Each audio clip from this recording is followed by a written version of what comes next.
For eons, the Dryads race lived in harmony with the world, protecting its creatures and balancing the purity of nature. But as darkness fell across Terraria, the one remaining Dryad would have to break one of their highest laws and birth a creature the likes of which the world had never seen.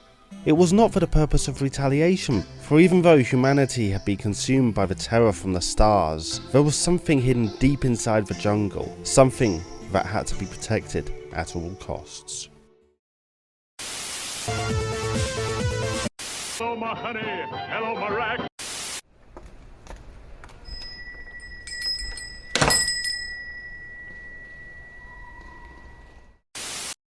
Before the corruption and later the Crimson, Terraria was a diverse world, covered by lush pastures, sweltering deserts and frigid tundras.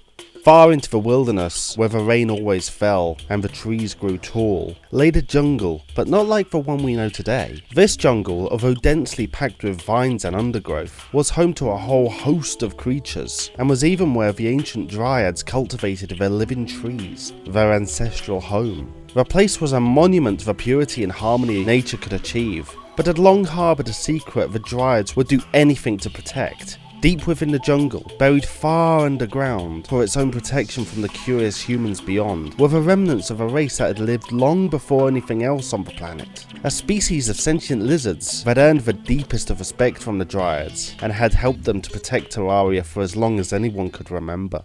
When the decline of their civilization was upon them, the Dryads created a safe haven for them to escape to, sheltering from their impending demise. A great temple carved from the living rock below the jungle floor.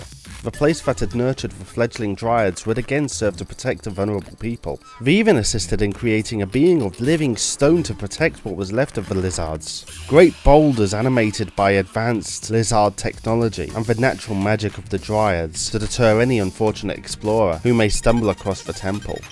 In time though, it would become apparent that this deterrent, despite its incredible complexity, would not be sufficient protection for what would be to come. When chaos reigned from space, the Dryads fought to the last, but were quickly overcome.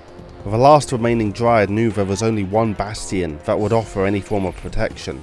Upon retreating to the jungle, she contemplated the fall of her race. Now it was her duty, and her duty alone, to preserve what was left of her purity, so that one day, with hope, it may flourish again.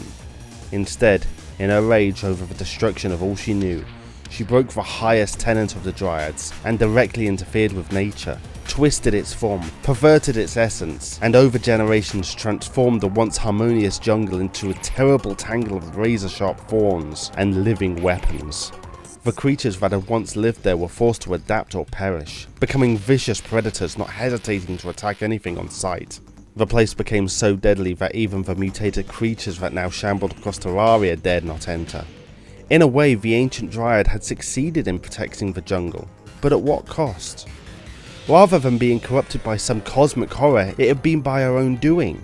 So virulent was the jungle that it spread deep into the earth, tearing open caverns and worming its way to Terraria's core, too strong for even the demons that lurked below.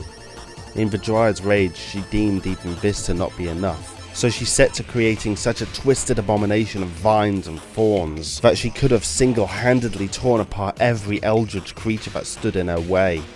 Upon its birth though, she finally saw the error of her ways, how she cast aside what it meant to be a protector, opting to be a conqueror in her own right. Rather than unleashing the terror onto the corrupt world outside, and unable to destroy such a monstrosity, even with all her power, she entrusted it with the key to the Lizard Temple, commanding it to protect what was left of the race in any way possible before leaving the jungle to pass on the Dryad essence to another who may become worthy and one day redeem the good name of the Dryads. In the ages to come, the Dryads would manage to reclaim some of the world for the purity of nature, and civilization would slowly begin to return, and within the civilized world, rumours would spread of a great hidden beast within the jungle. Some called it a terrible monster, others the spirit of the jungle, but all would come to know it simply as Plantera. For all the questionable things the first Dryad did, she did them for a reason. Ultimately, Plantera was no abomination of nature, but a custodian, a protector of an ancient race that fell before their time, and was saved by the benevolent people who were effectively destroyed in their stead. A race who possessed technology and culture the likes of which would never be seen again. The very first race of Terraria, the lizards.